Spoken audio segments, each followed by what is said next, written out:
Stasiun Yogyakarta dan Lempuyangan memerlukan perluasan untuk mengatasi lonjakan penumpang, terutama selama libur Natal dan Tahun Baru.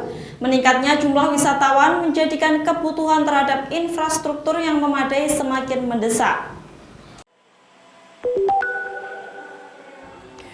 Yogyakarta, kota yang selalu ramai dengan wisatawan dan pelancong, kini menghadapi tantangan baru terkait dengan transportasi kereta api. Seiring dengan meningkatnya jumlah penumpang, terutama pada momen libur panjang seperti Natal dan Tahun Baru, stasiun Yogyakarta dan stasiun Lempuyangan mulai kewalahan dalam menampung lonjakan jumlah penumpang.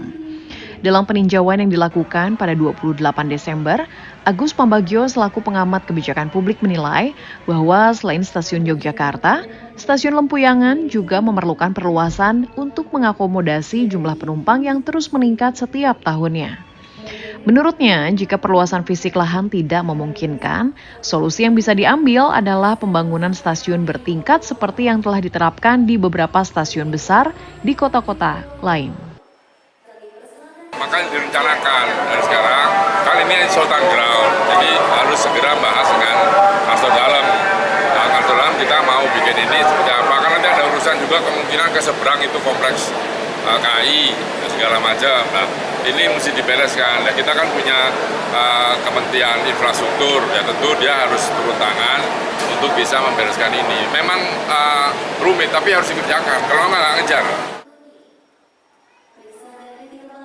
Sementara itu, masalah lain yang turut diperhatikan oleh pengamat transportasi adalah kurangnya konektivitas transportasi umum menuju stasiun.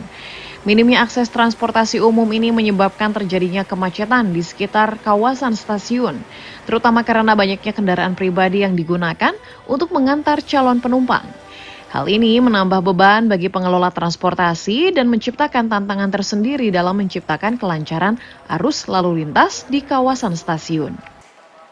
Ya, bis Trans Jogja itu mestinya harus lewat depan stasiun Lempuyangan, depan stasiun Tugu, sehingga itu bisa mengurangi traffic yang menggunakan kendaraan pribadi.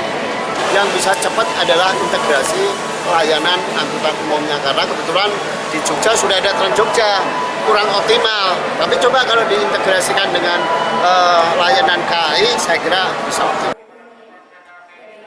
Kebutuhan akan peningkatan kapasitas ini semakin mendesak mengingat Yogyakarta adalah salah satu tujuan utama liburan akhir tahun.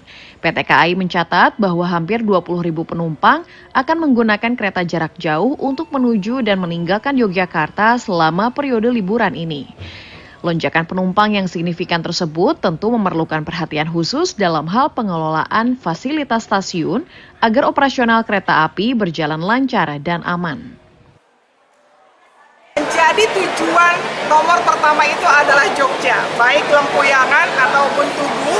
Dan kita juga melihat di sini untuk kereta bandara, kemudian ada Pramex dan juga ada KRL ya. KRL untuk Nataru itu sudah lebih dari 30.000 per hari. Dan untuk kereta jarak jauhnya juga kita melihat hampir 20.000 untuk kedatangan di stasiun Jogja. Perluasan dan perbaikan infrastruktur stasiun Yogyakarta dan Lempuyangan menjadi langkah penting untuk mendukung kenyamanan dan kelancaran transportasi, sekaligus menjaga Yogyakarta sebagai salah satu destinasi wisata utama yang selalu siap menyambut wisatawan dengan layanan transportasi yang lebih baik. Dari Kota Yogyakarta, Daerah Istimewa Yogyakarta, Imam Prasetyo, Kantor Berita Antara, mewartakan.